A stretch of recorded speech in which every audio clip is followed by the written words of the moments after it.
All right, please give Phil a warm welcome. Let him know how excited you are, and he's going to share all of his good stuff. Thank you so much. Thank you so much. Thank you. Well, good morning, everybody.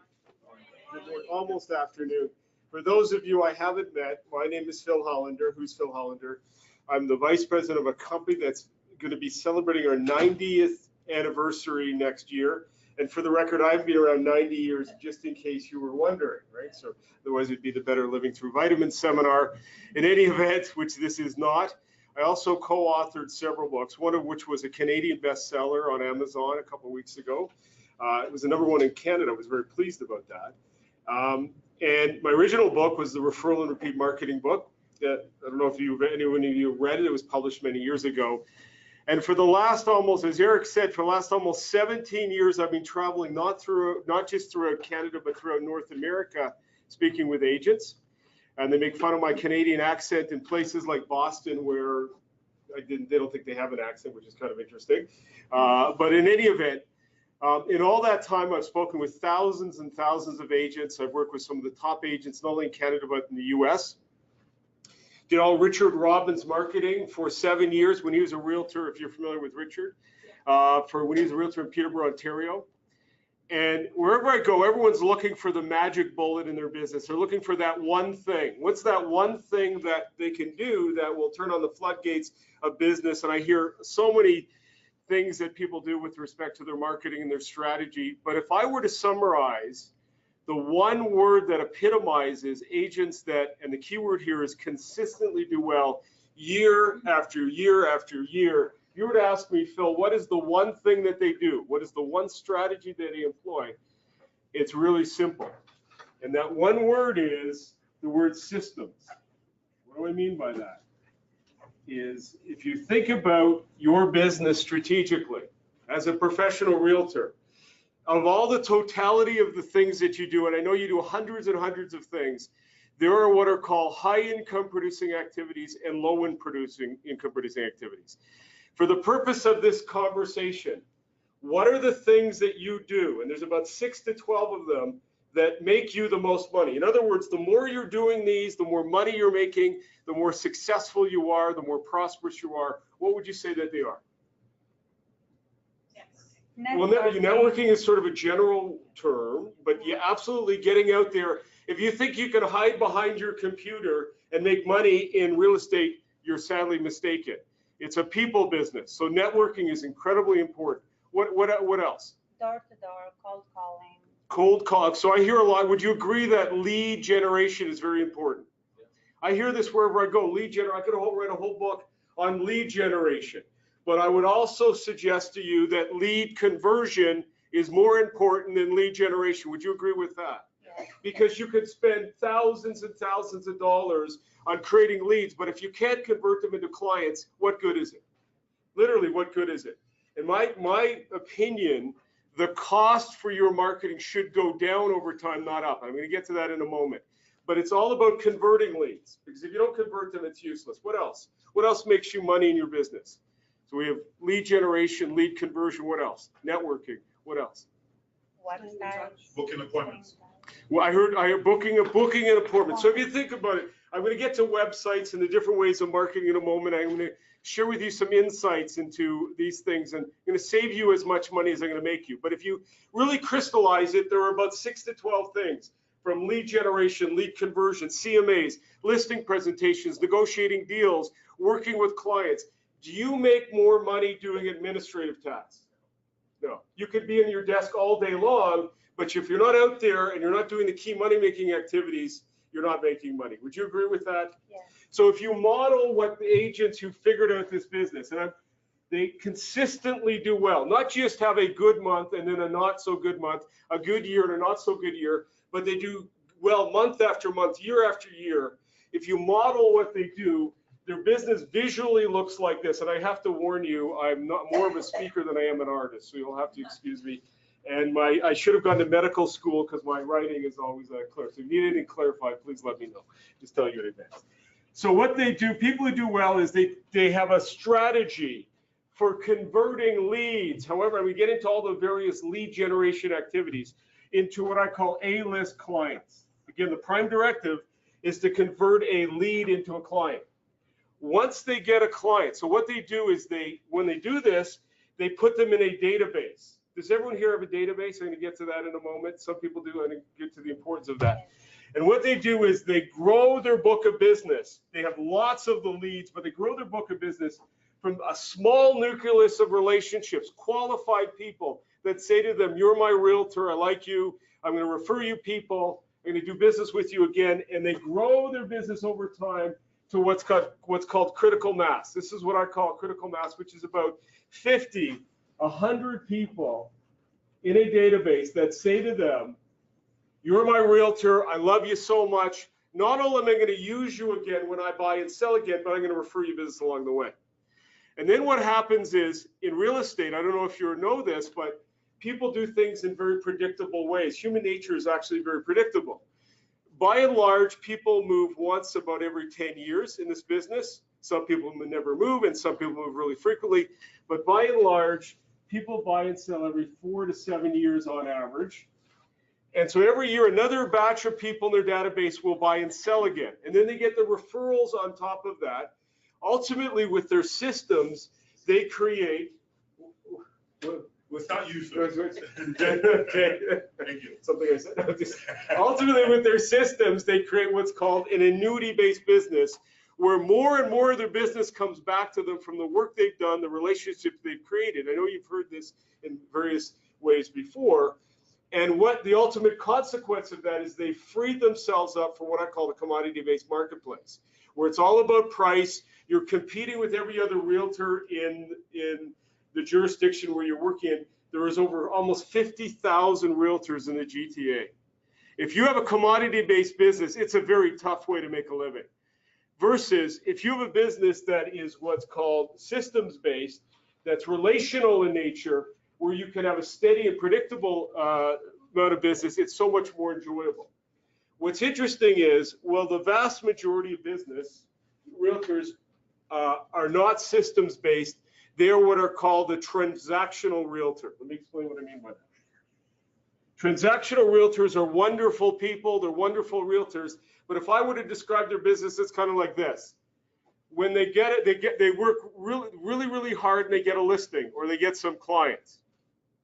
And then when they have clients, they devote all their time and energy to working with those clients, and they go, life is good, I've got business. And then they get in what's called client maintenance mode. And they go from a period of intense activity to nothing. It kind of looks like this. They have no business, they have a couple deals on the go. When they get here, they make this linear projection. The world is a great place. I got money coming in, business coming in. The world is wonderful. I can pay my bills. And then after a period of intense activity, they got nothing. And they go, oh my God, I've got bills to pay. I got to generate some business. So they do their marketing out of fear. And what happens is they really work hard and they get a couple deals on the go. And what happens is they have a good month, a bad month, a good year, a not so bad year. And they perpetuate what's called the feast to famine cycle. What I want to share with you today, and I'll submit to you, it's so much more enjoyable when you have a business model that looks like this, as opposed to a transactional business where that's based on feast to famine. So I have 3 outcomes for my talk today, and I promise to make this as valuable, useful, and practical, and give you ideas on how to make money from the time you leave this room. But here are my 3 outcomes. Number 1 is why. Why is it imperative at some level, you can choose what level that is, you incorporate systems in your business for your ongoing success and prosperity in the real estate business. And I'm going to suggest to you there's an absolute correlation to the degree you incorporate systems in your overall success in this business. Number 2, what does it mean on a practical level to have a systems-based business? All the major trainers, the Brian Buffini's, the Joe Stump, the Richard Robbins, all of these guys, the Tom Ferrys, all of these guys that you hear about, if you were to take all their ideas and put them in a giant cauldron, they're all talking about systems. But what does it mean on a practical level to do that? There are several levels, there are 4 levels to incorporating systems. I'll go through those 4 levels really quickly with you. And finally, and you'll be able to see what level you're currently at. Now, finally, you've taken time out of your day. I've taken time out of my day to be here. The least I can do is give you some useful practical ideas and strategies that you incorporate right away that will make you money to increase the amount of business you get, in particular from referral and repeat. Does that sound like a good agenda? Does anyone feel it doesn't sound like a good agenda? Someone thought they were in the buyer advocacy seminar the other day. No, it's true.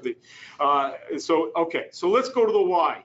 Who are the brand new realtors in the room? Again, I'm just curious. Licensed less than a year. Okay, I'm going to help save you. We're going to use our collective wisdom and help save them some money, because I could write a whole book, and maybe I'll write this with Eric on rookie realtor mistakes. Things rookie realtors spend their money on that don't work, that the more experienced agents could only tell them not to do this. But anyways, the reason why I asked is any rookie realtors, when I refer to an A-list person in a database, for new realtors, it's going to be a completely different thing than it is going to be for a more experienced agent. For anyone licensed more than a couple of years, an A-list person is predominantly a past client. For new realtors, let's help them out. An A-list person is not necessarily a past client because they haven't got a lot of clients yet. In their first year, rookie realtors, pay attention. Everyone else, why don't we help them out? In their first year of business, where is their business going to come from? New realtors, pay attention to this. New realtors. Two sources. Source number one. Family member. Family member. Now, what's the inherent, what otherwise known as your generalized sphere of influence? What's the inherent challenge with family members' sphere of influence? I love asking this question. Other than they want you to work for free, but what's the inherent challenge? Trust. What's it, sir? Thank you. I call this the elephant in the room. Here's what the elephant in the room is. They're not going to tell you this, but they're going to be thinking this. They're going to be thinking, why should I do business with you if you've only been licensed for 6 months or 3 months and sell you I'm going to trust you with my multi-million-dollar home or $1 million plus home. They don't want to be your guinea pig. Does that make sense? They're not going to say that to you. So you've got to establish credibility. It's not that you're not credible. It's a perception more than a reality. Does that make sense? Because you can't say that you have 20 years worth of experience. And by the way, for new realtors, I call this the letter. Has everyone wrote the letter? Hi, I'm new. They went up to all this realtors. Hi, I'm new. I just got my license. I was doing something completely different 3 months ago. If you ever need someone to do your real estate, I'm here to help, right? What are you advertising? Hi, I have no experience. I want you to use you as your guinea. So I'm not saying it's a bad thing, but there's better ways of doing that. Okay. So the reason why, what's the other source of business for new realtors licensed less than a year? It's a kind of a source of business. Friends, network. Well, that's networking, but what's the other source other than friends and family? That's the sphere of influence. What would you say it is? Would you say it's? Friends and social media. Well, social media is another thing. I'll address that in a moment. I would say it's cold calling. It's face-to-face. Does that make sense? Face-to-face. Things like open houses, door knocking. I would rather die than door knock. That's just me. All right. I know some crazed door knockers out there. There's one guy in Vancouver. I travel all over Canada and the US. There's one guy, unless he knocks on 100 doors every day, he suffers withdrawal symptoms. He's, I think, a former postal worker or something like that. No, I'm serious. He's got calf muscles like this. But the average person, that's not typical. So really, it's all about, it's face-to-face, things like that, but it's also about conversion. Now, for the rest of us, people have been in business longer than a year. If you were to ask yourself, this is a great question to ask, of all the money you've spent on marketing, and God knows, I know people have spent a ton of money on all kinds of things. Again, we could write a book on, I could write a book on this. What has been the economic engine for your business? Of all the money you spent, where's your business come from? Of all the sources? Referral and repeat. Why is that? You're asking, why is that? It's not automatic, by the way. Why is that? Because it's trust. Well, people, it's not automatic. Generally speaking, if you've worked with someone, they have the highest probability to refer you someone in the short term, refer you someone down the road because you have a proven track record. But I will tell you it's not automatic. Has anyone ever had a situation where they've done good work for somebody, they did the extra mile for somebody, they went on MLS a couple years later and they noticed that same person has listed with someone else? Has anyone ever had that? And by the way, what was your first reaction? No swearing. I didn't say that. The enlightened response is, maybe we could have done a little bit something better to keep in touch, right? So here's the thing. So, but my point is this.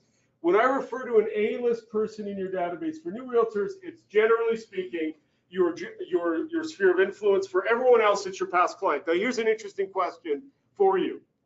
And I don't know if you've ever thought about this. What is the value in your commissions?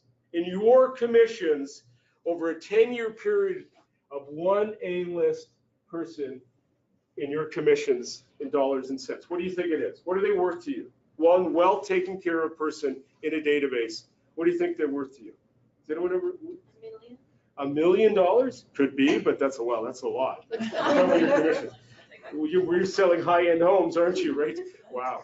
But you never know. Well, you never know. They buy, they sell. That's and true. then they have some referral. Thank you. That's true. All that's true. Could be $1 million. It could be. You would say, I got $1 million. Anyone else? Do I have $2 million?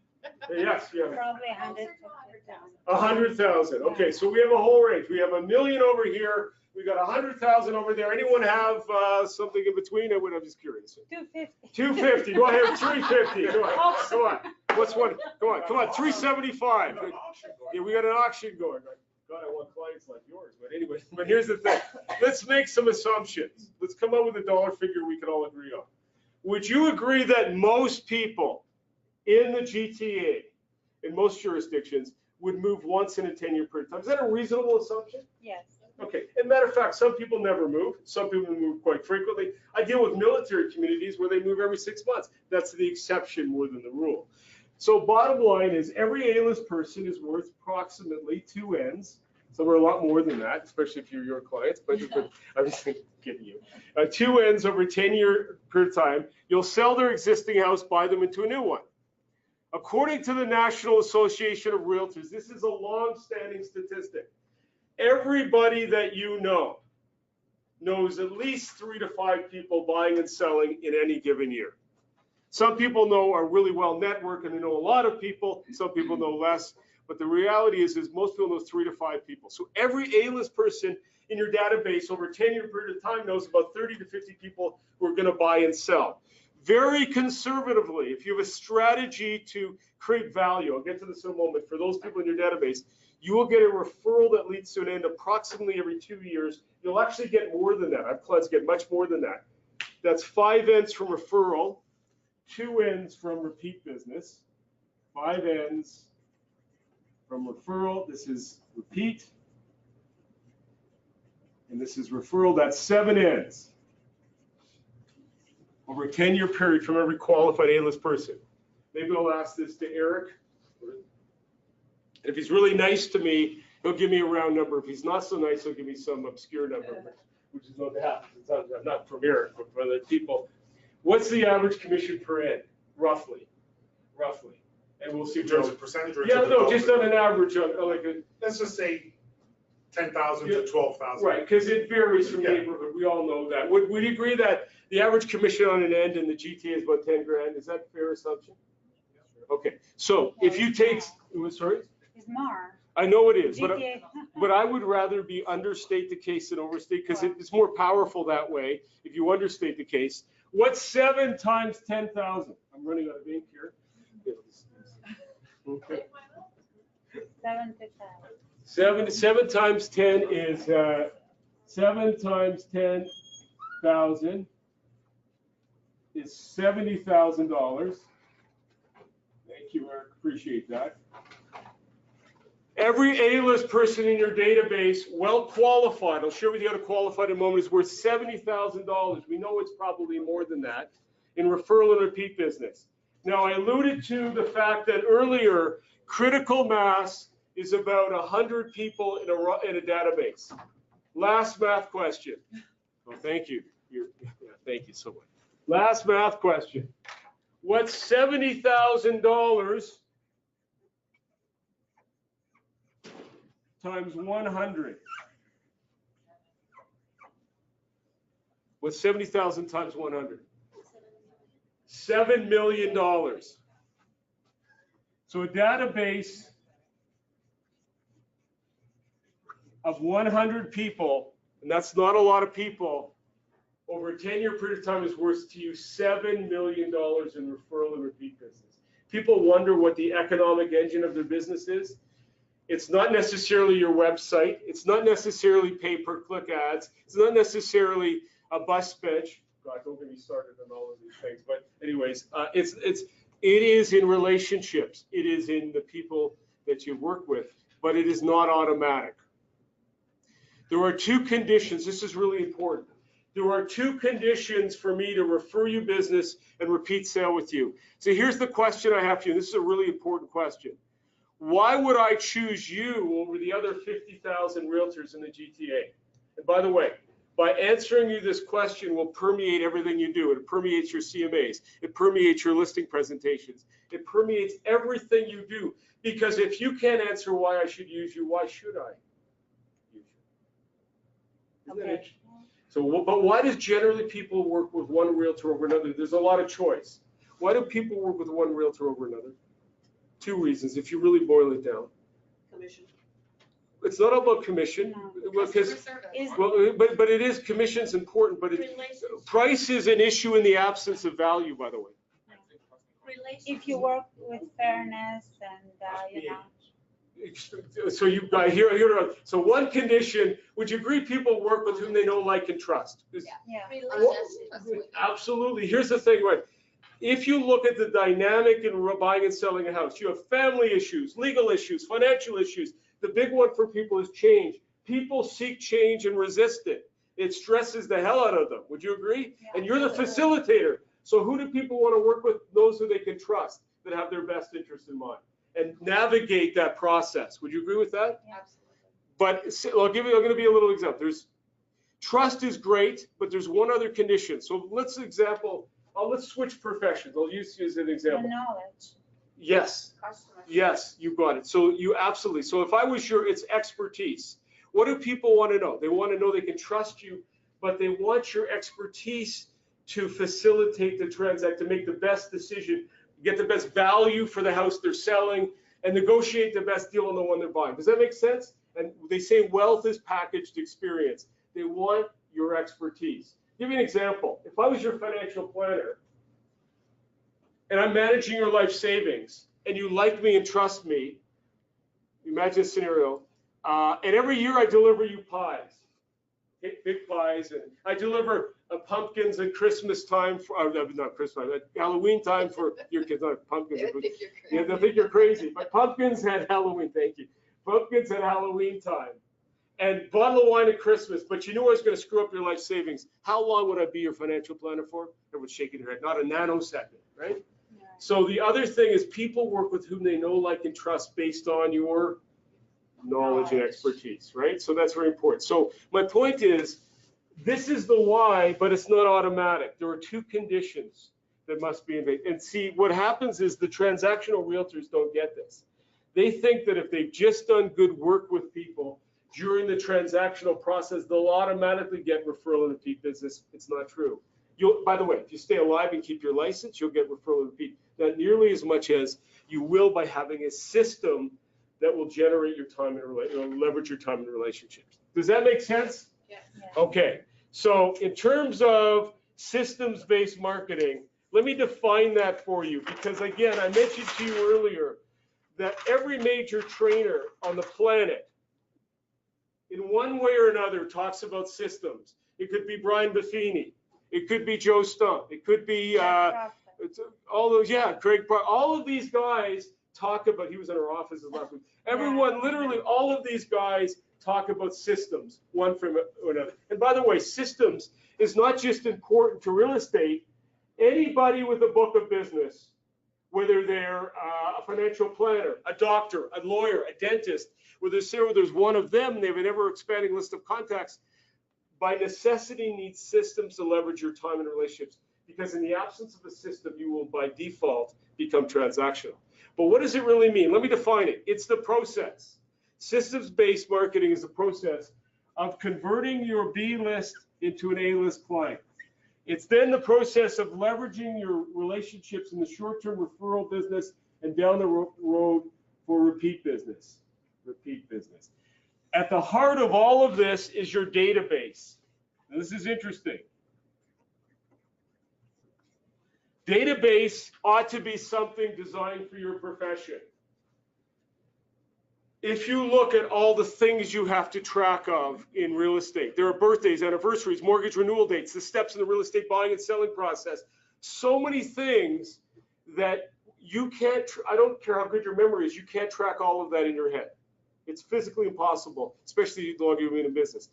It ought to be something designed for your profession because, if you think about it, Outlook, Excel, a Word document, you could say a lot of those things are databases, but they're not designed for real estate. Unless you're a programmer, you can't make them to do what you need to do. So let me ask you this.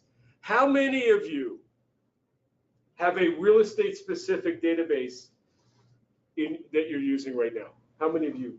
Who here doesn't have one? The fact that, listen, okay.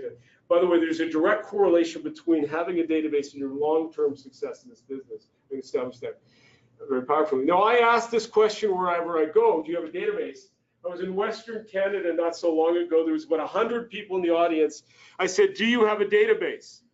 And one person way in the back, one woman way in the back said, yes, I have a database. I said, great. How many people in your database? She kind of thought for a moment and said, I have 978 people in my database. I go, wow. I have clients who have been in business for 40 years that do not have that many people. We're talking about A-list here.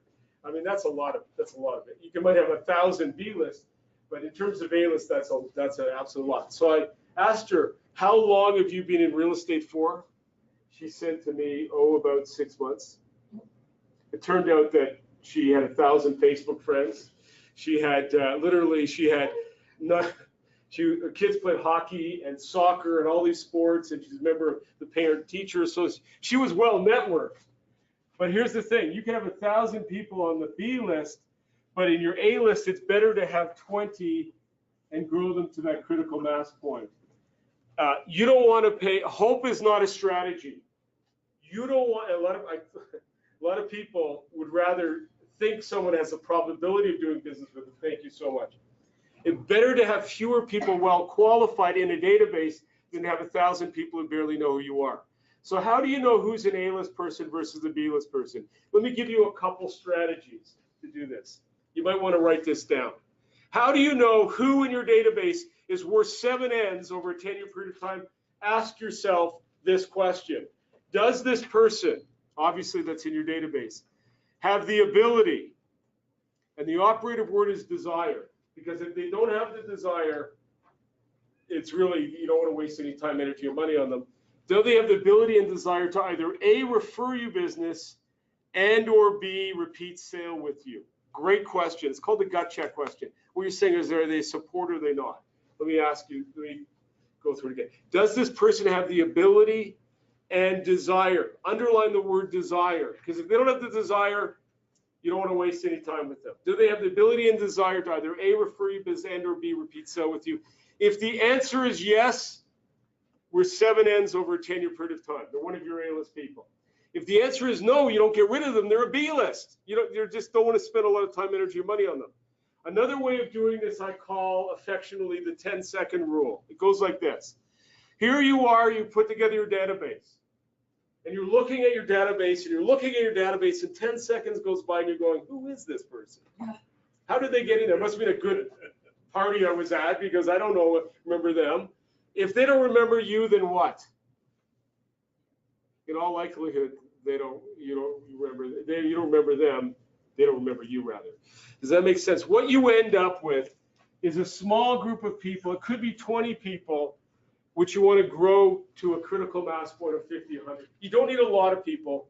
You need a lot of good. You need a few good people. You need 50, 100 rock solid people. I have clients, by the way, on a 100-person database get in excess of 15 N's a year or more every single year. That's a good return on your investment. Yet I see people spend so much money on their B list. See, most realtors, I want to address this, are what are called front-end focused. Let me address this. Let me tell you a little bit of a story. I traveled around. I was in Edmonton, Alberta. I won't mention this. And there was this agent that called me from that city. And in that time in which they called me, they spent $30,000 a month on marketing. That's a lot of money. They had 18 buyers agents, huge team of people. They were a literal machine. I won't mention their name because you've heard of them. But anyways, they had billboards going to the airport. They'd shower neighborhoods with postcards, literally. Shower neighborhoods with postcards. They had bus benches everywhere. They were literally everywhere. Literally, they were everywhere. Now, if they were crazy. I thought it was like Fidel Castro. I'm going to the airport. They see their billboard everywhere. Now, he calls me up. I'm sitting at my desk. He spent an hour on the phone telling me how wonderful he is. He's the best agent that ever lived. And I'm thinking to myself, as I couldn't get a word in edgewise, why is this guy calling me? Sounds like he's doing so well.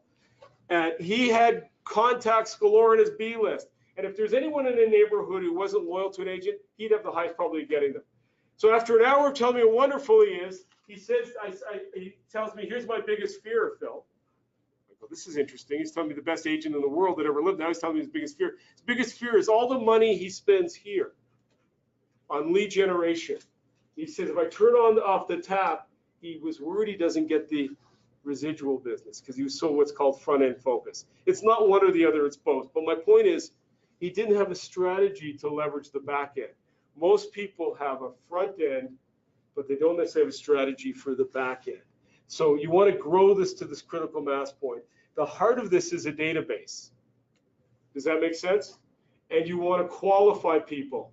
People are afraid to qualify. For new agents, you want people to tell you no, because they're saving you a lot of time, energy, and money. Someone described it like this. In a person in your database, everybody that you have hope that's going to work with you, it's a little bit of your energy you attach to that person. And if you attach a little bit of your energy in the hope, over time that drains you. It's better to have clarity of people in a database or people are going to work with you and have fewer of those and build them up over time than it is to have all these people that you're hoping are going to work with you. Does that make sense? It's better to know than not to know, and not to waste time and energy, and people are never going to do business with you. I spoke to a realtor who was still chasing leads from people she met at open houses 7 years ago. She wouldn't let go. I finally said to her, I do want to do this. I said, they're probably realtors by now. She finally got it. But anyway, so, all right. So database is the process of converting your B list and A list and leveraging them over time. Part of this is your database. Now, in terms of, the ultimate qualification question is, does this person have the ability and desire to either A, refer you business, and or B, repeat sale with you, and the 10-second rule is a great way of qualifying. So once you've qualified a database, let me go over the 4 levels with you of how realtors take care of their most valuable resource, which is the realist people, their database. As I go through this, I'm going to go through this from the perspective of how they communicate with their database. What's their communication strategy? I'm going to share with you some of interesting marketing research, which will help you. And then I'll culminate in the strategy of using what agents do that consistently do well, what I call literally the agents that do well month after month, year after year, the systems-based realtors. Let's start with level 1. What realtors at level 1 are, they're the proverbial transactional realtor.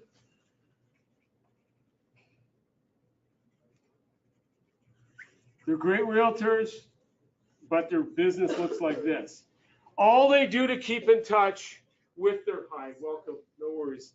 All they do to keep in touch is they do a great job during the transactional process, but maybe they'll send out a holiday card, a Christmas card, maybe a bottle of wine during the holidays, all that kind of stuff.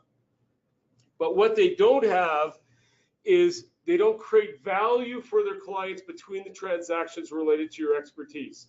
Would you agree that most people will buy and sell in any market, in an up market, in a down market, in a flat economy, in a good economy? Yeah.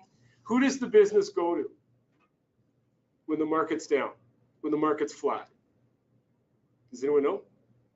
The business goes to those people who have the perception of expertise, because the buying and selling decisions are much more difficult. So people want to work with someone that's going to help them navigate the waters of a more difficult market.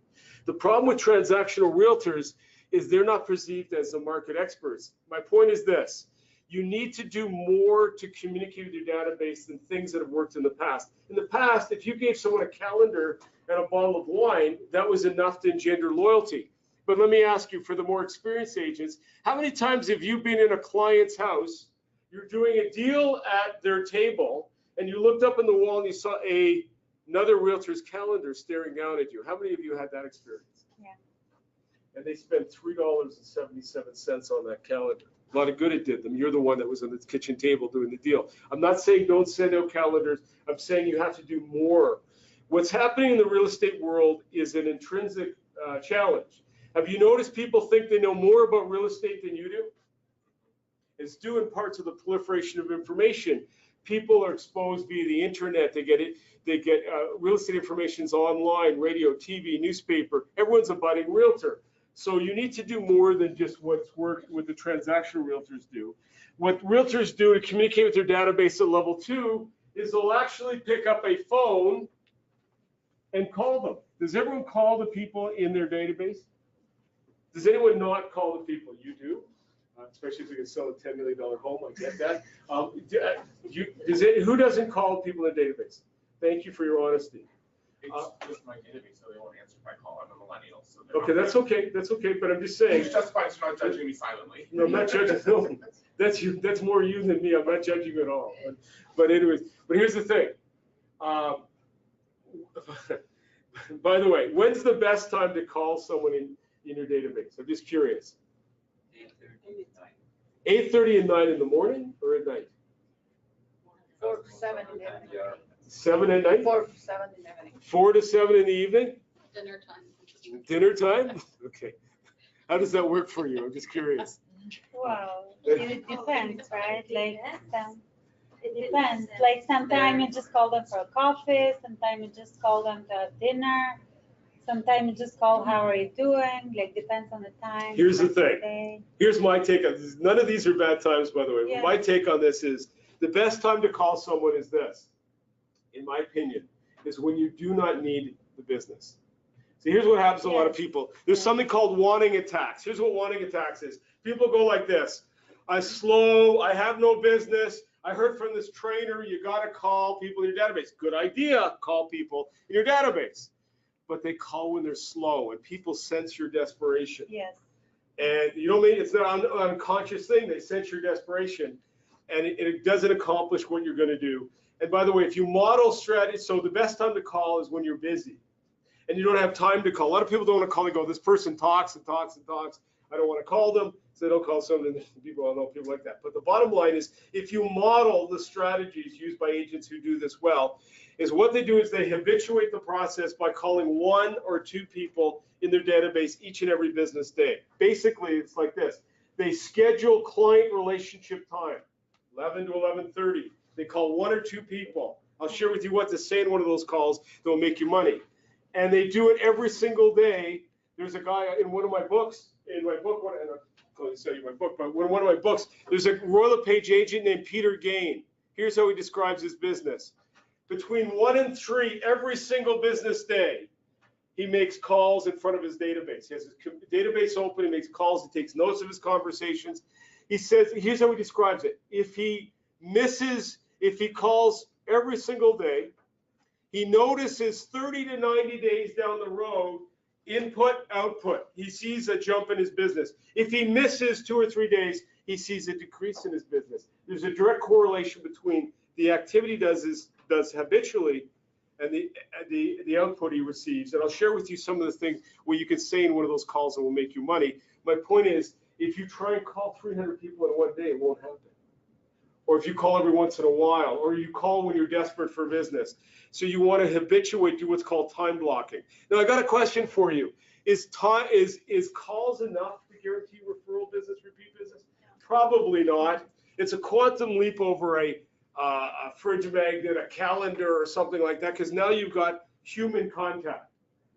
Let's go to level 3.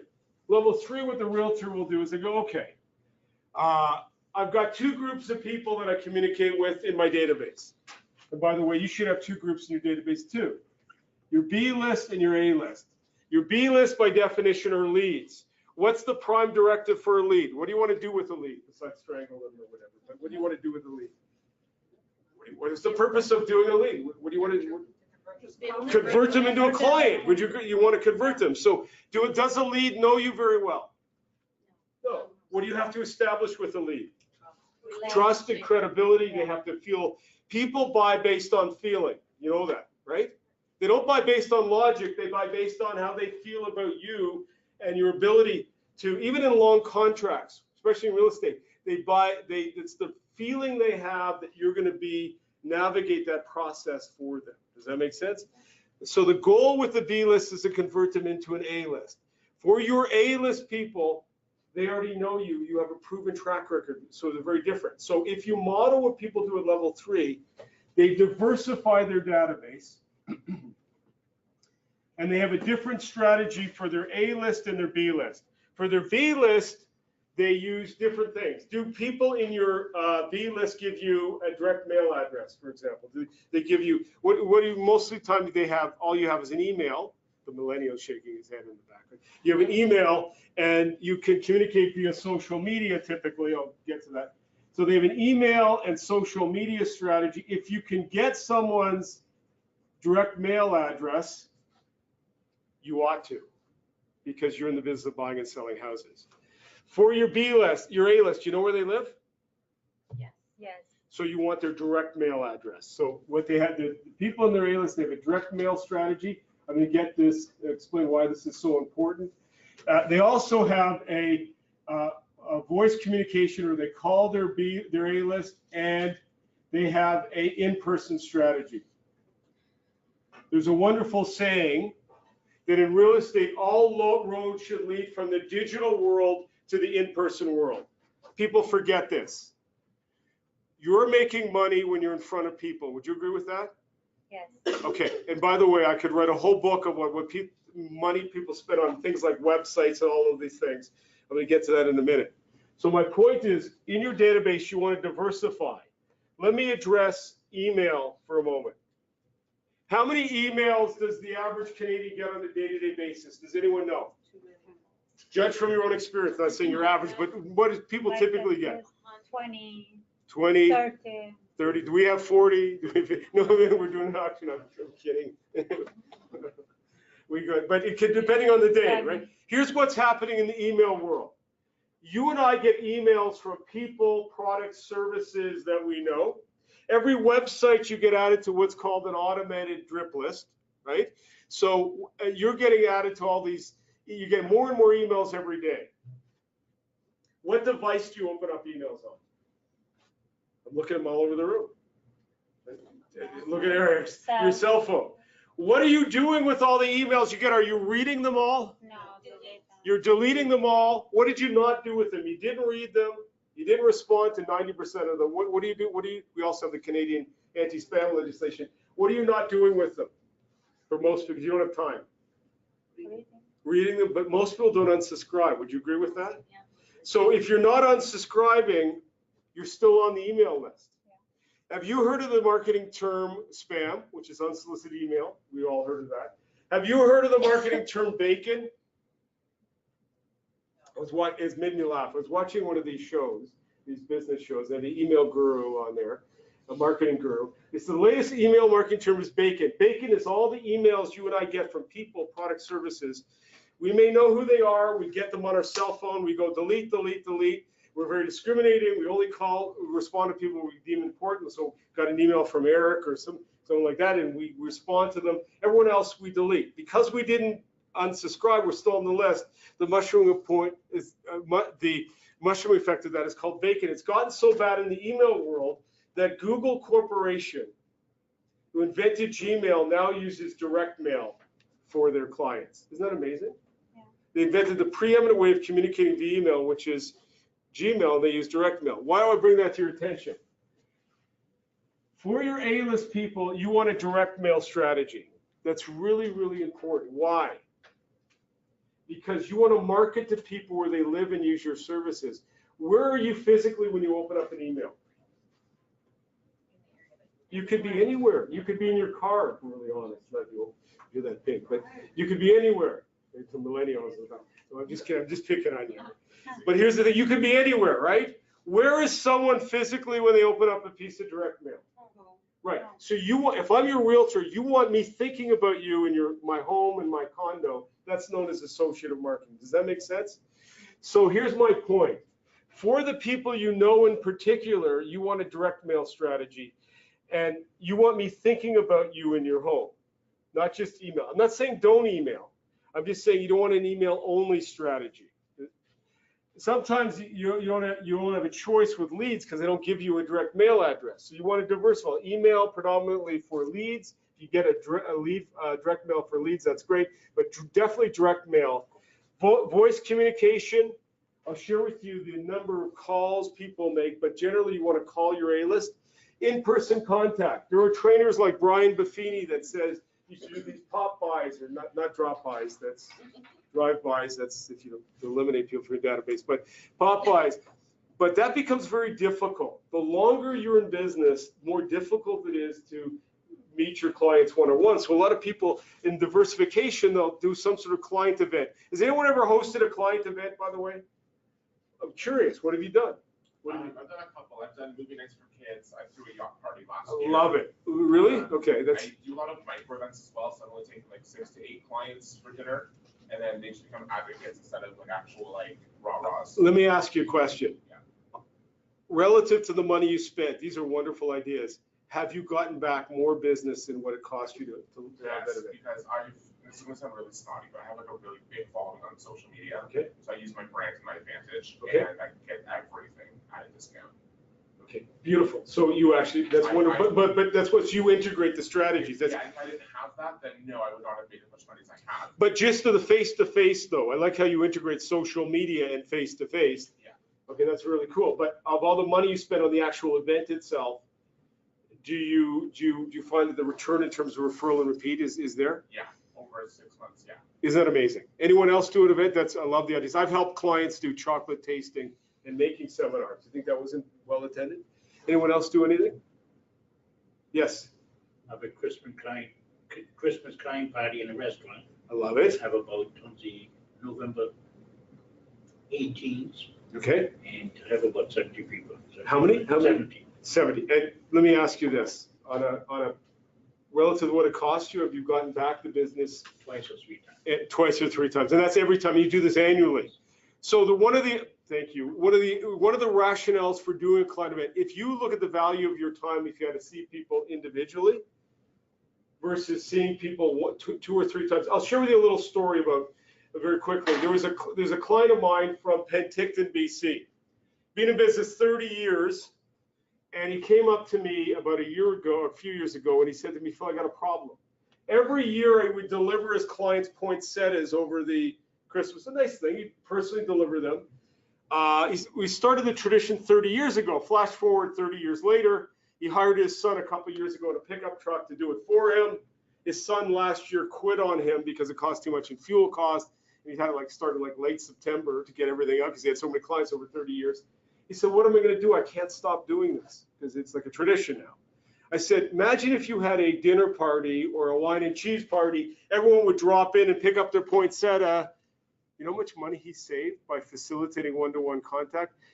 You can't, the more you're in business, the more valuable your time. My only point is, for your A-list, you want to facilitate in-person contact. For newer agents, you might want to do a buyer seminar or what's happening in the market. There's hundreds of ideas of how to do this.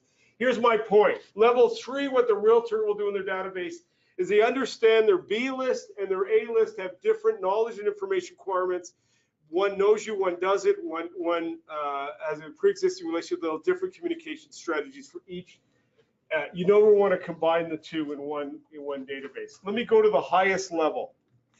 I wrote 2 books about this. These are the agents that consistently do well year after year, month after month, year after year, in terms of their business. They have what is called an annuity-based business. If you ask yourself, what are they doing? What is their strategy? This is what they're doing. Invariably, the top agents, this is what they're doing in one form or another. And it's amazing how simple it is. There's a wonderful saying that all the great truths in life are simple. Because if they were complex, everyone would understand. You'll get it at 3 in the afternoon. That's what happens. It's one of those things. So I'm going to start from the general to the specific. Here's the strategy of agents that have figured out this business and made the business work for them. See, most people they're a slave to the real estate. They're working nights and weekends on. They're not. This are the realtors that have actually they have the real estate business serve them. Here's what they're doing.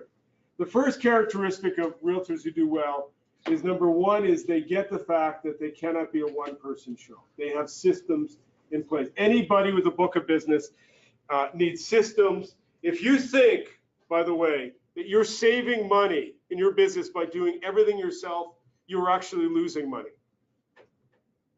He's nodding his head, the millennial, you get it. Because the value of your time is so important, and this will change. The earlier you put systems in, better, because over time, your time becomes more valuable, you have more contacts. In the absence of a system, you become transactional. Anyone with a book of business, if you're doing administrative tasks or stuffing envelopes, you're losing money. You need systems. The second characteristic of people who do well consistently, realtors who do well, is they have one central reservoir to put their most valuable resource. What is your most valuable resource? I love asking this question as a professional realtor. What is your most valuable resource? Thank you. You guys get it. Clients. Usually people, I have all kinds of answers. Some people say their spouse. Spouse is in the audience. My dog. Well, I've had people say their dog. I've had people say their car. Usually it's the guys say their car. I kind of get that, you know, I understand that. Some people say their cell phone, but really it's your database. They have one central database. Now, when I ask this question, it's really interesting that people, if they have a database, some realtors don't have a database. They've been in business 30 plus years. They have literally boxes of files. I have an honorary degree in hieroglyphics because people handwrite their list and fax it. You notice I said fax it into me. I have also people that they'll have 4 or 5 databases, one on their cell phone, one on their home computer, one through the real estate board. They'll have one fancy program that they bought, they don't use. Some people buy a fancy software program. It's like joining a gym. They feel really good about doing it, but they never show up there, right? There's one guy in my gym who comes for the massages. It's kind of funny. But the bottom line, he thinks that's working out. But in any event, the bottom line is, if you model, they have one central database. And what they do is, in their database, they profile their people in their database. Would you agree that when you're going through a transaction, you get to know people really well? Is that fair to say? Is it possible to gather information like birthdays, anniversaries, mortgage renewal dates, what they do for a living? Is that possible? The name of their dog, right? Sometimes, well, it depends on the conversation. Well, depends on the there's ways of environment. Well, here's the thing. Would anyone ever ask this question to a past client? For those of you who've been in business longer than 2 years, would you ever ask this question to a past client 5 years after you did a deal with them? Hi. You call them up and say, I'm just confirming with you, I'm just updating my database, what your children's names are, please, right? Would anyone make that call? Okay, I've never found one person in like 17 years make that call. They'd probably arrest you, by the way. But the bottom line is, what people in the database do is they profile their clients, their birthdays, anniversaries, mortgage renewal dates, what they do. Look, I don't care how good your memory is. You can't remember all these things in your head.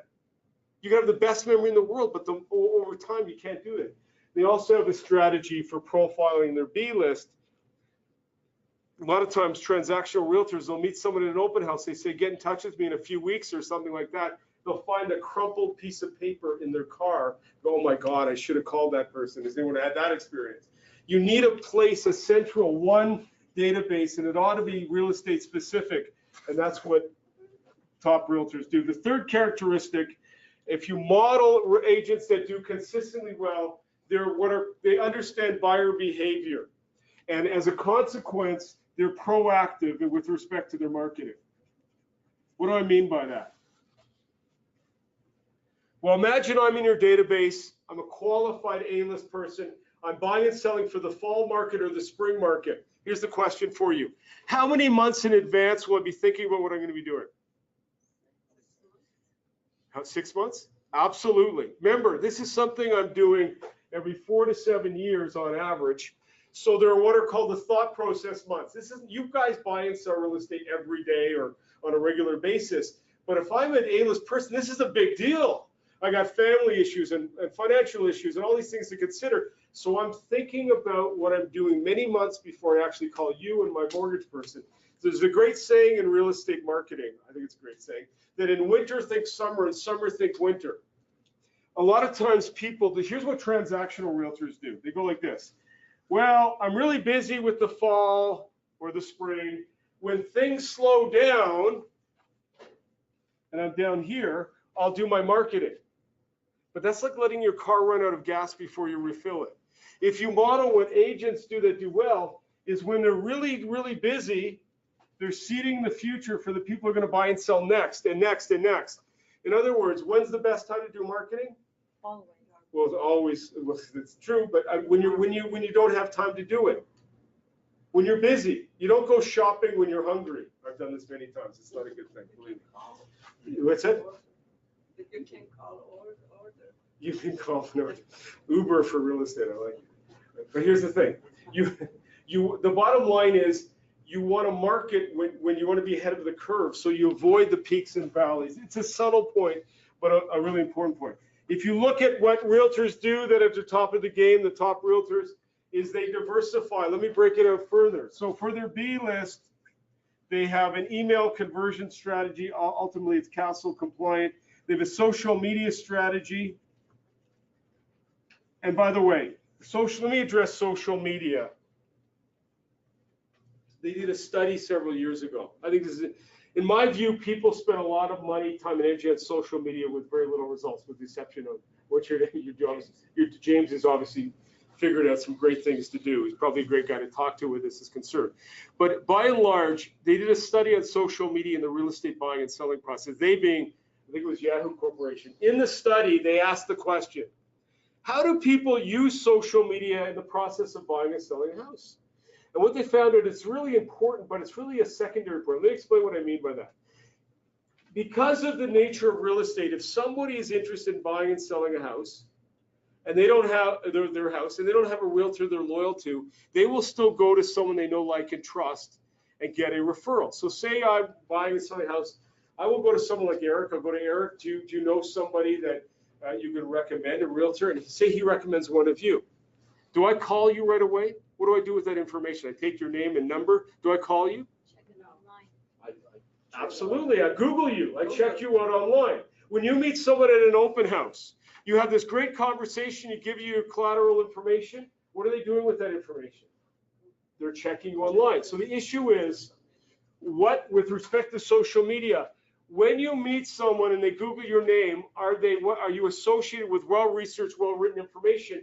And most realtors don't have content. They don't have content for their website, their blog, their Facebook page. If I see another realtor's website where they're leaning against a tree, and the sun is shining, and they're going, I'm the best realtor that ever lived, ever will live on this planet or any other planet, people go there once, they don't go there again. By the way, websites fall within the rubric, I guess, of social media in a way. What if you were to do how much business do you think you get from a website? Zero. Well, it's not quite zero. We can, but I want to address this because they fall with it. If you were to do a survey of all the realtors in Canada and ask them this question, do you have a website? What percentage of realtors in this country have a website? 90%. At least 90%. Especially new realtors, pay attention to this. New realtors spend way too much money on websites. If you would ask a supplemental question of all the realtors at 90% of a website, what percentage of your business you get from a website? What do you think the percentage is? Well, it's less than 4% for sure. It's not quite one.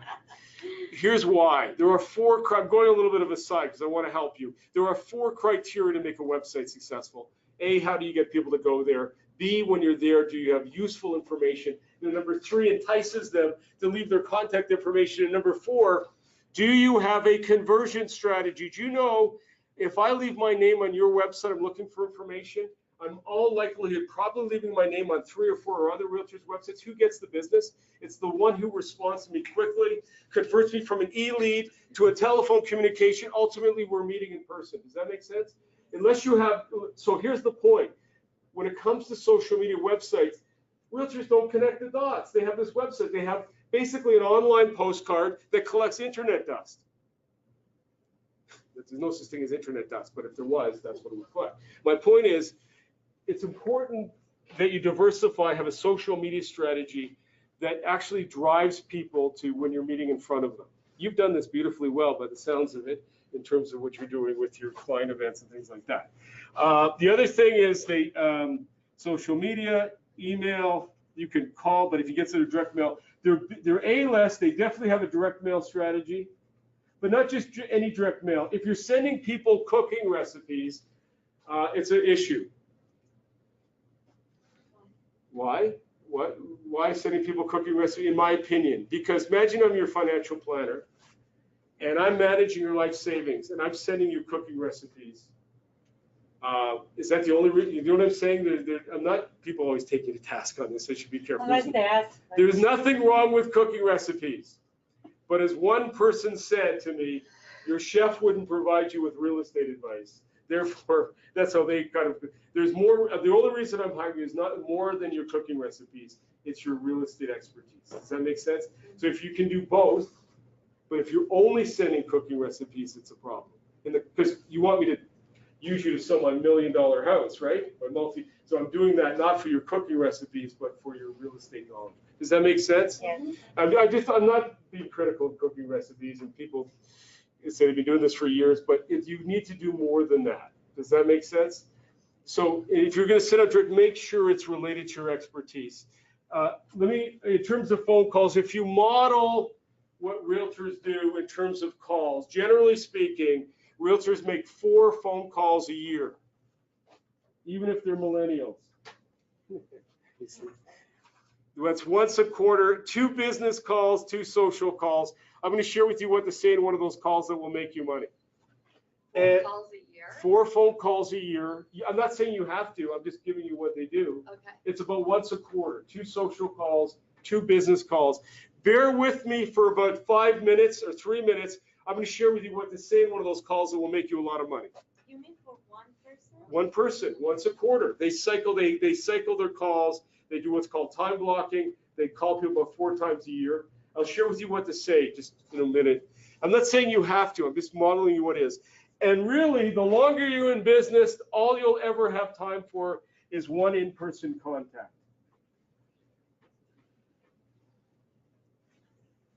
Now, this is where a client event is very important, because you've been in business 5 years. See, when you're new, you have more time than clients. You have coffee with your clients, lunch with your clients, all of these things. Try doing that 5, 10 years in the business. You have these clients, you don't have time. There's one guy I know who goes out with a different client every day for lunch. He's really thin. I don't know how he does this. And they pay for him. His name is Keith Roy. He's actually Richard Roy, so Richard Robbins coaching with him. You've probably heard of him. But anyways, the bottom line is, it's amazing, but really you want to facilitate through an in-person event. The final characteristic in terms of realtors who do well consistently is the most important. What's the why I would choose you over all the other 50,000 realtors in the GTA? Why would I choose you versus your competition? Relationship. People work with whom they know, like, and trust based on your expertise. So it's so important, I can't understand it, to reinforce your value, not just during, but between the transactions on a consistent basis. You may have done the best job during the transaction, but unless you reinforce it, people forget. So in the spirit of time, what realtors do really well is they find ways to create value. Let me share with you one thing you can do that will make you money. I've recommended this to clients and to people, and they've told me that they've done this one thing and they've got listings. It's called conduct a proactive CMA. A proactive CMA.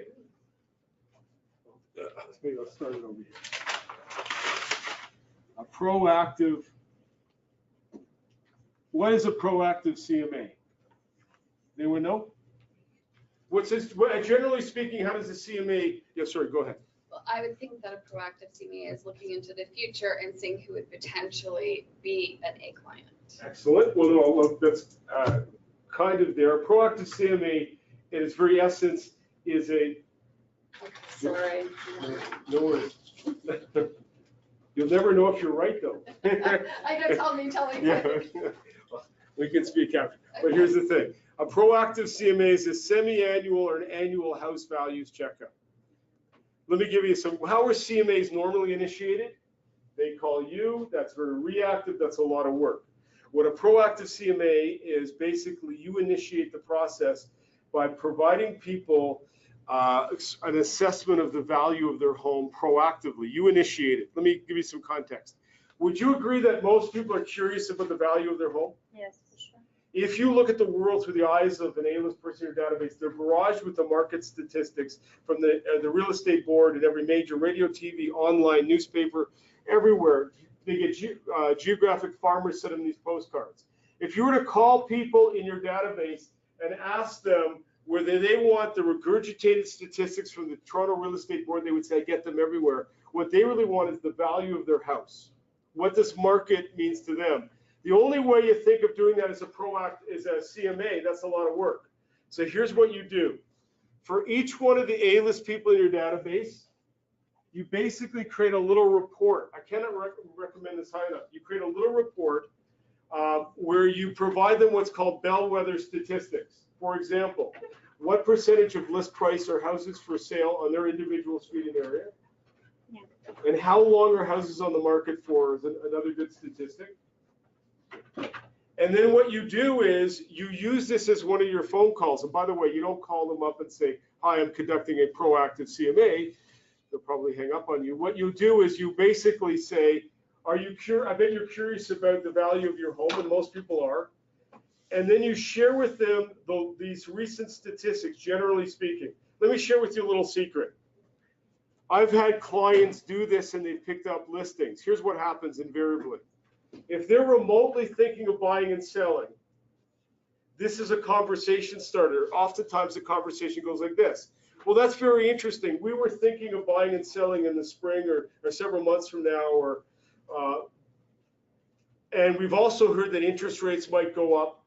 So that's a precursor for them to invite you in, and that leads to a full-blown CMA, a subsequent listing presentation. And now you've got $20,000 worth of business by providing them information that they were curious about. You see, here's the thing. When your people in your database wake up in the morning and they're going down the street and they see a house for sale in their neighborhood or a house that's listed, they're making a conscious or unconscious comparison between that property and their own. They're curious. They don't want the regurgitated statistics from the real estate board. They want to know how the market is impacting them specifically. Yeah. So by providing them a proactive CMA, what you're doing is you're providing them information you're curious about. And by the way, here's the consequence of not doing it. People say, I'm busy. Why would I do this? I'm so busy. Here's the consequence of not doing a proactive CMA. Imagine I'm an A-list person in your database. It's now 5 years later after the transaction. You did a great job while the deal was going on. It's 5 years later. I'm ready to buy and sell again. I'm having dinner with my wife. She says to me, Phil, we're going to be listing our property in the next few months. We used a great realtor, say that was you. It's 5 years later, but she says, I noticed there's this guy in my neighborhood. I get their postcard. They're offering a free home evaluation. I see the guys for sale sign or listing sign on other properties. So what does she do? She invites them in to do a house. She wants to get the best value for a house. She invites them in. The person is very charming. Before you know it, you've lost $20,000 worth of business because you didn't take 2 minutes of your time to provide people information that were interested in, curious about, and valuable about. I've had more people do these proactive CMAs and get business from that because what you're doing is you're reinforcing the why. People work with whom they know and like and trust based on your knowledge and expertise. I've got hundreds of ideas, by the way, of how to do this. I'm just giving you just some of the highlights here. But here's the point. What the proactive CMA is reinforcing your value and the reason why people have chosen to work with you. If you summarize the strategy of agents that consistently do well year after year, what they understand is that they cannot be a one-person show. They need systems in place to leverage their time in the relationship. They need systems to convert their leads into clients. Once they get a client, they need systems to be in front of people in such a way to create value for them between the transactions. And what they do is they diversify their database. So they have a different strategy for their leads to convert, to establish credibility and convert them into clients. In their A-list, they have a different strategy to reinforce that relationship. So they use social media and email and direct mail and calls and in-person contact. and they're proactive. They understand buyer psychology. People buy and sell in very predictable ways every 4 to 7 years. So they're in front of people ahead of the curve, and they're thinking about it 3 to 6 months. And so they're always seeding the future. And they grow their book of business, and they're creating value for people and things like a proactive CMA consistently. And they grow their book of business from 20 to 40 to 60 to 80 to 100 people in a database. And every year, given that people buy and sell every 4 to 7 years, another batch of people will buy and sell with them. And then they get the referrals on top of that. The net result is they free themselves up from the commodity-based marketplace where it's all about price. And they get more and more of their business from their book of business. And that's a lot more enjoyable than perpetuating the feast to famine cycle. Would you agree with that? Yeah. It's so simple, but so few realtors do that. And it's one of those intrinsic laws. Now, let me share with you, I want to kind of share with you the difference between having a transactional business versus a systems-based with 2 stories. And I'll share with you how to do this really quickly, and then we'll have lunch. So bear with me, we're almost through. I was in Fort McMurray, Alberta during the height. You're familiar with Fort McMurray, Alberta? It's a boom town. Well, I was at a Royal LePage office. It was in the main street in Fort McMurray. I'll never forget this. There's about 50 people in the audience. At that time, it was one of the boom periods. This was pre-fire. They had a big fire there a few years ago. And at the end of my seminar, there was a woman. Her head was down on the desk. I didn't think she was well, so people were still milling around, and I went to speak with her after. Said, "You okay?" She said, "Phil, I'm fine. I really enjoyed your talk."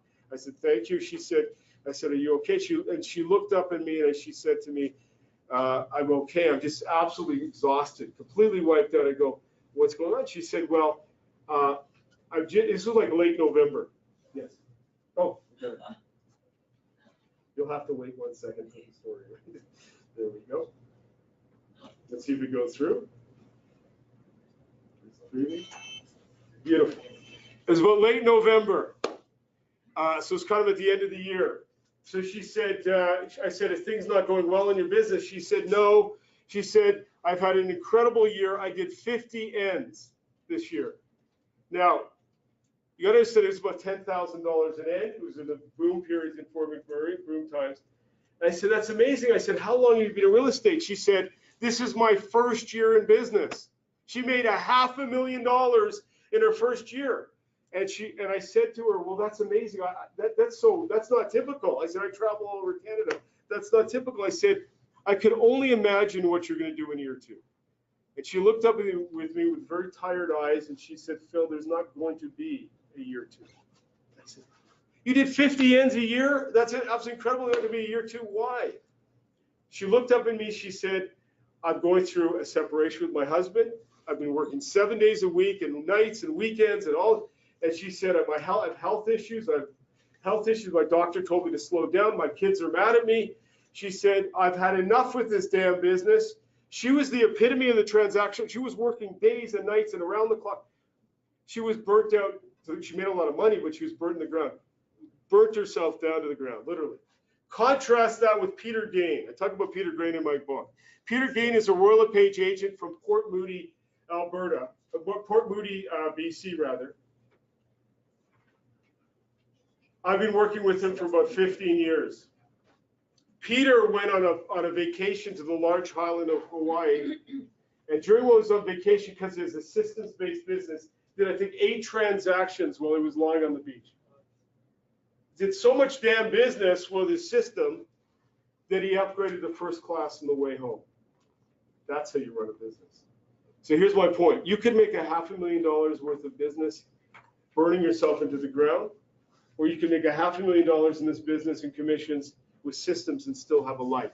It's your choice. I would submit to you that it's so much more enjoyable when you have a business that looks like this than perpetuating the feast to famine cycle. Does that make sense? Now, here's the thing. We looked at the what, talked about the what, we talked about the why. I think it's very clear why you need systems in your business. But how do you do it? Yeah. For that, how do you do it easily? Sounds like a lot of work. Well, let me share with you how for the last 27 years, close to 27 years, I've been helping agents go from transactional to systems-based. And for that, I got a little bit of a handout. Thank you very much. I hope I have enough. I think I have more in the box up there. When you get this handout, if you turn to page 2 and 3,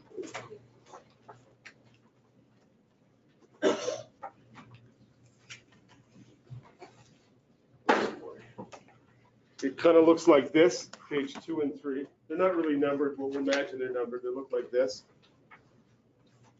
When it comes to marketing, there are 2 scenarios when it comes to marketing strategies. The least common is what I call the one-person show. Here's what the one-person show is.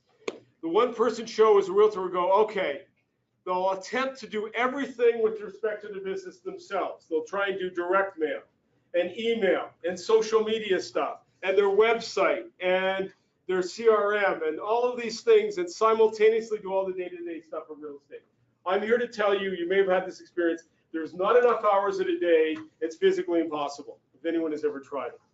The more common scenario is what I call fractionation. What fractionation is, a realtor will go, okay, I get it. I need systems in place. I need to be freed up to do more and more of the high income producing activities. So they'll do everything piecemeal. They'll have one company for direct mail stuff, another company for email stuff, a third company for social media content and stuff. They have another company for their website, and they have another company for their CRM, and they're trying to juggle 4 or 5 marketing companies and making them all fit together. And it's not your day job to make 4 or 5 companies put together that don't. And it costs them a fortune trying to do this a la carte.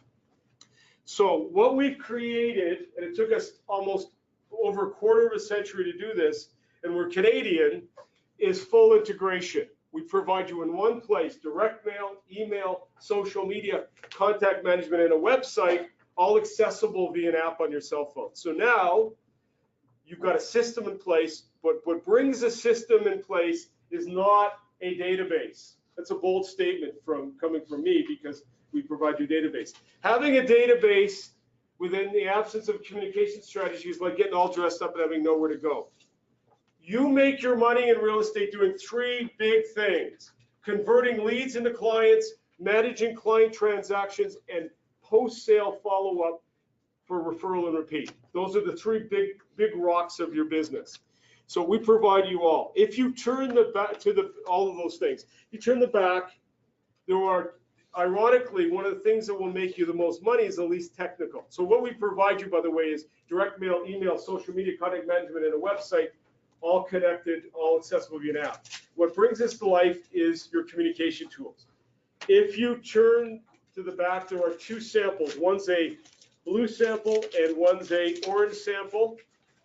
The blue pill and the red pill. Matrix reference. No. Okay. So the millennial in the back laughed because you probably seen the Matrix. But anyway, no, he doesn't know what I'm talking about. Okay. He got it. Okay. So here's the thing. If you turn to the back, there are 2 direct mail pieces. Start with the blue one. I mentioned to you earlier that what's happening in the email world is people get so many emails from people, product, services, they open them on their cell phone, they end up deleting most of them, and even Google Corporation invented Gmail, now uses direct mail. You want to have a direct mail strategy for your A-list. By the way, you want me to think about you as my realtor in my home, in my condo, that's known as associated marketing. But you don't want to do just anything in terms of direct mail. You want to provide me information related to your expertise. That's the why I'm going to use you. So while you could send me cooking recipes, the real reason I'm hiring you is for your real estate knowledge and expertise. So in this publication called the Preferred Client Update, what we're doing is if you turn to the back, we're providing your clients articles on ways they can increase the value of their home safety and security, emerging home technologies. There's a condo version and a residential house version. So if you have clients that live in condos, you can collect condo content or residential content. On the front, this is called client-centered marketing.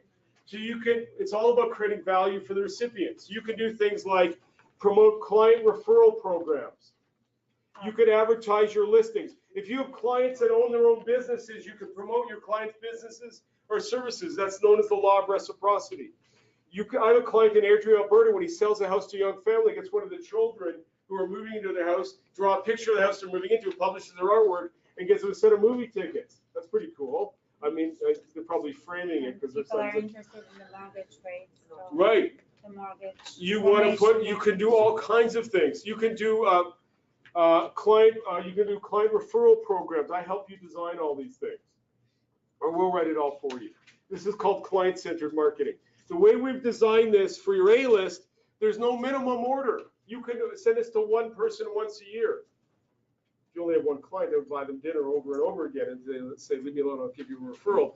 But the reality is it's not the number of people, it's the quality.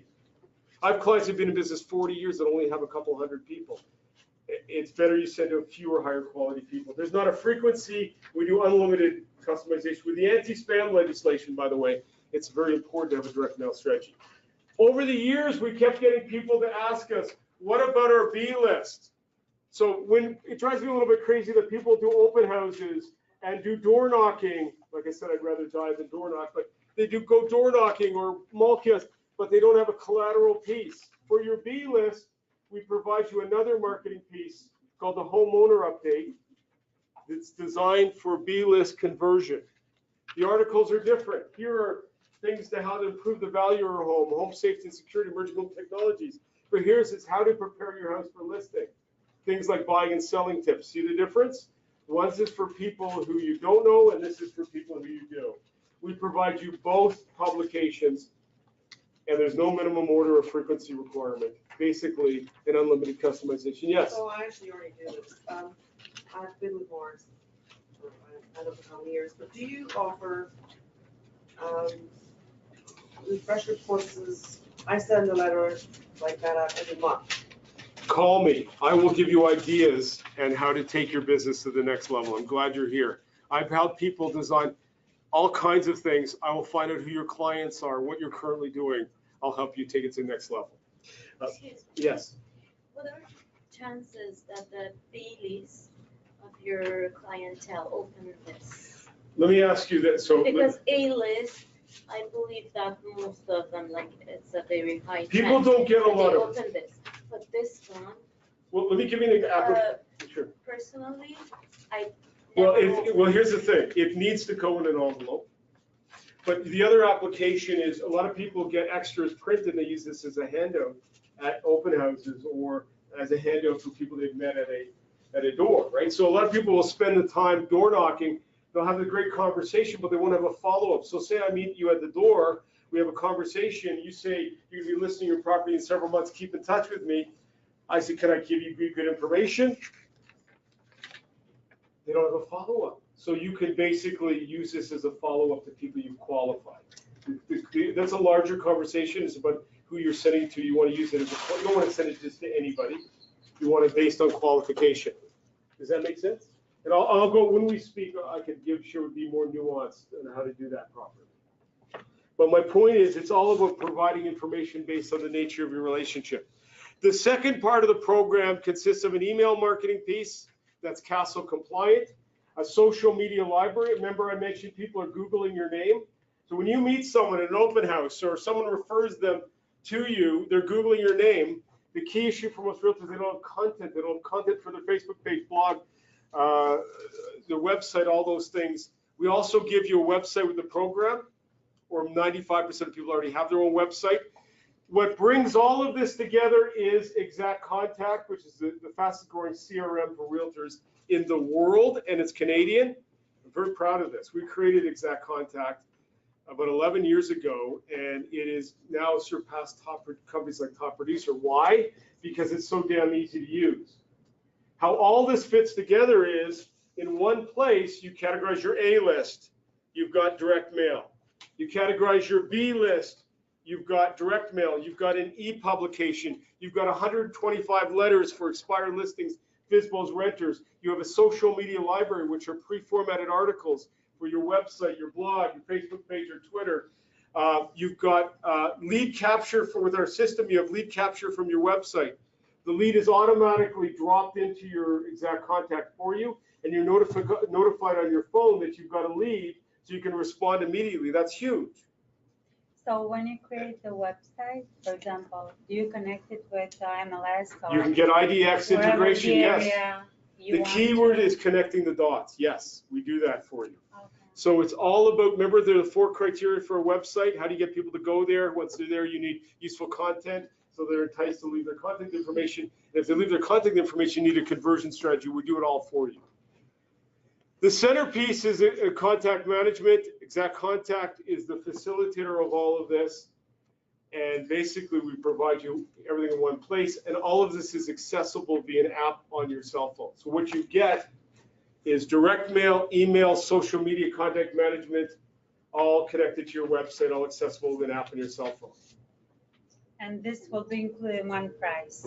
So here's the pricing for the program. People say, so what is the price for the program? So first of all, everyone in this room who's been in business longer than a year? Okay, what I'm gonna do, I'm all about creating value first. I'm simply gonna give you a free month, no charge, of the email, social media, contact management website. You can use it, you'll know it within an hour if you like it or not. It will not take you a month. If it takes you a month, it's the wrong program. If you keep it, it's $34.95 a month for the email, social media, contact management, and a website. There's not a company on the planet that does all of that. Who are the new realtors in the room? License less than a year. I'm gonna give you 6 months, no charge, no contract. Why am I so nice to new realtors? Because you don't have any damn money, and you have all these expenses. You might have money, but I mean, we're doing that to help For the new realtors. business, I mean. We're helping you get established. And that's, by the way, we believe in giving initiates the receiving process. So the bottom line is we're doing this below cost. The direct mail.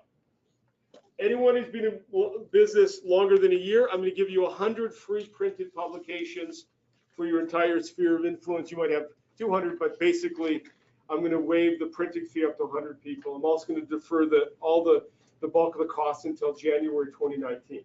Here's the pricing for the direct mail. And by the way, on the direct mail alone, I get clients that get in excess of 15 ends a year. Talk about a return on your investment. There's much more than a bus bench and other things. But here's the thing. Our postage is what, 73 cents? Try buying a stamp these days for under $1. You can't do it. So we're actually subsidizing your postage by what, 27 cents. The printing is 63 cents, includes folding and putting in an envelope, mailing it on your behalf. So it's what, $1.23, $1.34 a piece mailed, including the postage, printing, no minimum. You can send this to one person once a year. Not that you ever do that, but bottom line is the reason why we don't have a minimum is it's all about quality over quantity. I'd rather you have 20 people to grow your business, and I lose money by being ethical, but I'd rather you do it based on quality. So basically, this is, on a mailing month only, there's a $14.95 matching fee. We match your custom printer with your envelopes. We also courier you a copy, and they add you to your own mailing list. That's irrespective of the amount. There's not a frequency, so if you don't direct mail on a month, you pay nothing. You can send this to one person once a year. If you don't mail it for 3 months, you pay nothing. You're in control over all of that. For the last 7 years, we've had the following policy. My clients don't want minimum orders on the frequency requirement on the minimum order because it's their A-list. They don't want to be told how often, and they don't want to be invoiced for graphic designer time. So what we do is we give you unlimited graphic design work on the front. So you can put your listings, just sold, help you design client appreciation event, referral appreciation programs. There's hundreds of things, and I'll work with you to help do that, with you to help do that. So basically, we are doing that? No, we have 40 staff. We do all the work. Say you have a listing. Send us the listing. We'll publish it on the front. Say you have a market forecast you want to put on there. We'll do it for you. Say you want to help design a referral appreciation program. I'll help you design it, and it gets put on the front. Unlimited customization, no minimum frequency. The way we've always done this is we have a capped annual management fee, which is our profit margin of $249. That's a phenomenal deal that includes unlimited graphic design work, but also covers the fact there's no minimum order of frequency. It's our profit margin.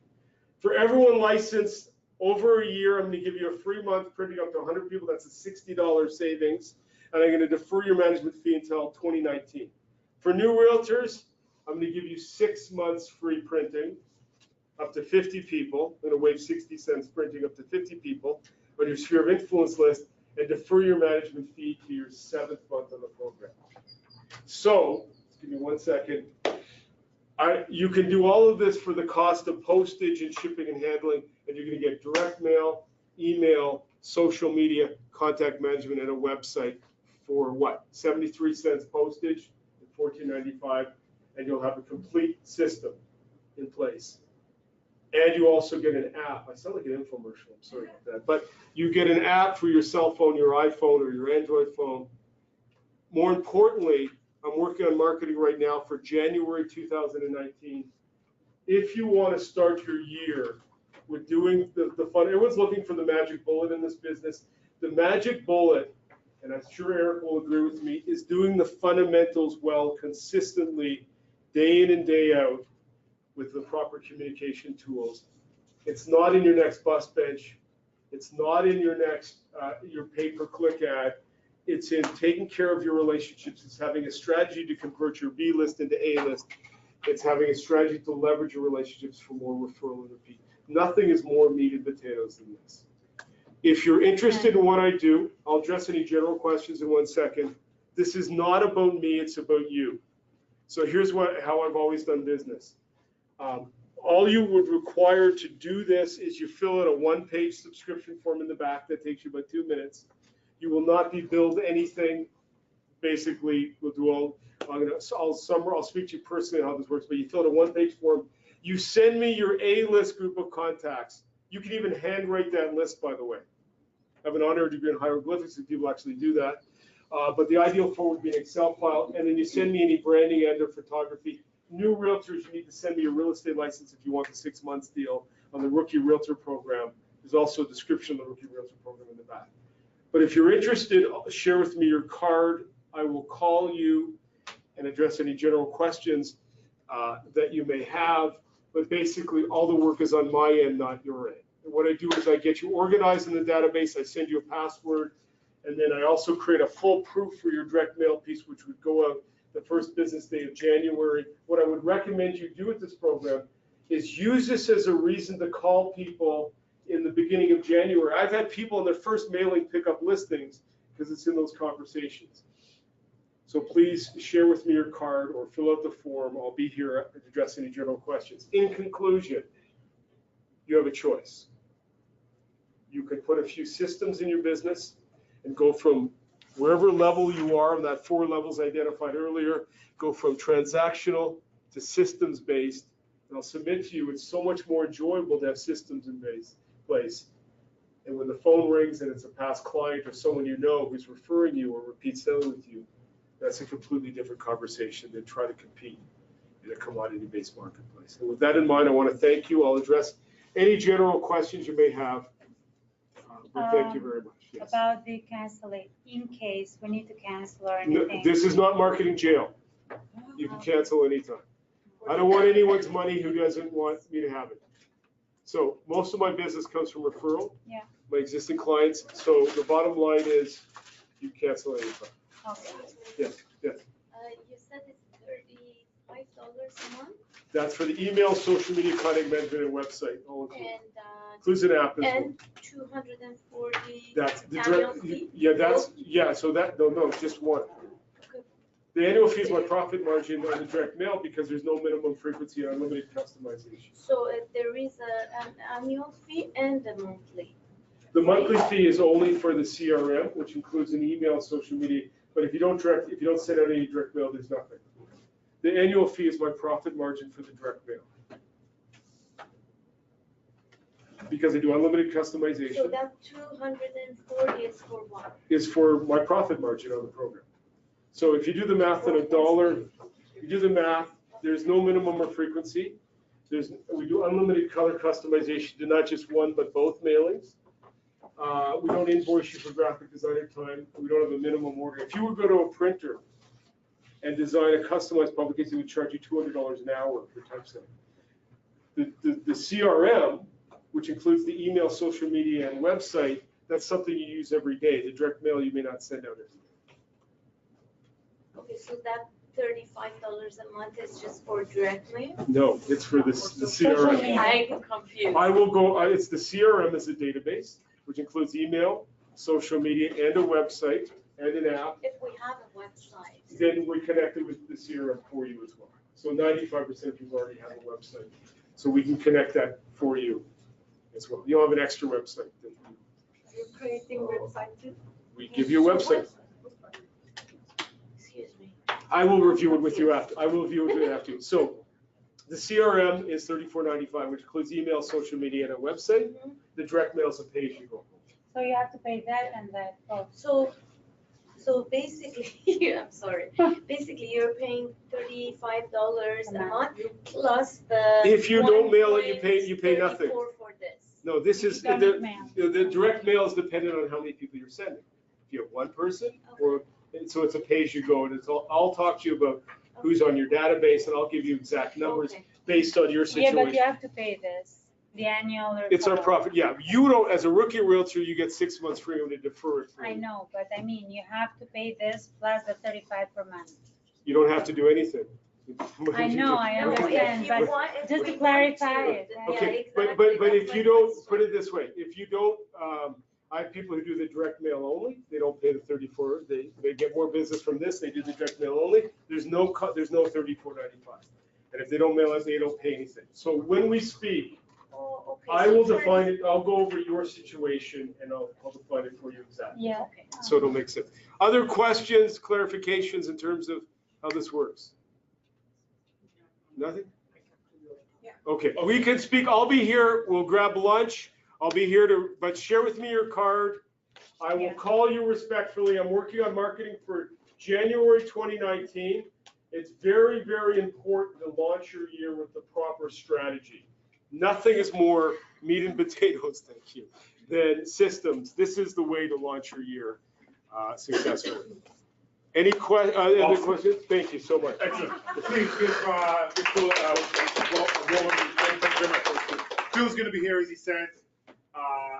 Make sure that you get Phil your card if you're interested. Make sure you grab some lunch. We've got more than enough, all right? And again, we want to thank you all for being here, and hopefully, as per our guarantee, that you should get at least one idea from this event, which I'm sure that we've exceeded that. Would we all agree? Yes. Yeah? All right, awesome, excellent. Lunch is here. Thank you. Thank you so much. My name is Gabriel. This page or this page? Yeah, There's two pages. Okay, Okay, we'll share. they're Do ready. you want me to write it Yes. down? Yes. I will clarify everything. So you have You're on full either this understanding. page or you're on this page. Don't worry, Oh, yeah. no. These are- You're okay. I deal with this all the time. Do I qualify as a Yes, first time? we'll talk. I'm telling you, Yes, I had the same, I deal with this all the time with your situation. I had I the have same to learn a lot. question. I bring the business. There's a whole strategy for that, by the way. Really? Yes, and I've helped successfully.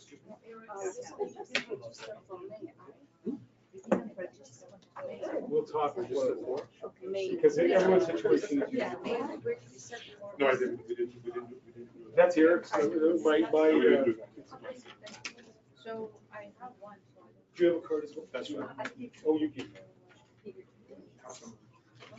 Okay, thank you so much. I will call you in the next couple days. And, you know, I The have rookie two realtor questions. program is an Brooke, over. it is perfect, but the problem is that I did get my license in 2008. I never used it. We'll I talk just- when your situation yeah. was. Just started to use it. I was Did I working give you my somewhere. card? Sure, I have yours? sure. Did you prefer to talk later? No, we can talk, sure. And I'll take yours. This is Oh, yeah. the only thing, I already have a website. Well, 95%. I connected with. So that's, because again, it's not a, most people do So, everyone's a key issue. we is- have to call him or he'll Go call me there. back. How does it work? When you get a chance, give him a call Yeah. and he'll schedule some Are time. you in the real- So I don't, I work with Roll Page. I will go. As a trainer, Roll Page. Phil is right here in Toronto. So you are Dufferin. here in I am, Toronto? yes. Okay. Yes. So, In downtown or? No, right by Yorkdale Shopping Mall, we have a whole facility. We have 40 staff. Oh. so we have to call you or? You gave me your card? Yes, I did. I will call you. Sonia, that's my card. Thank you. So, Thank you, I Connie. really like, this you. is mine, I don't have anything. It's As so I said, I important. just started because I never was full-time. I got my license prior, but I was working somewhere else. We'll talk because there's different strategies depending on what you were doing and I'll find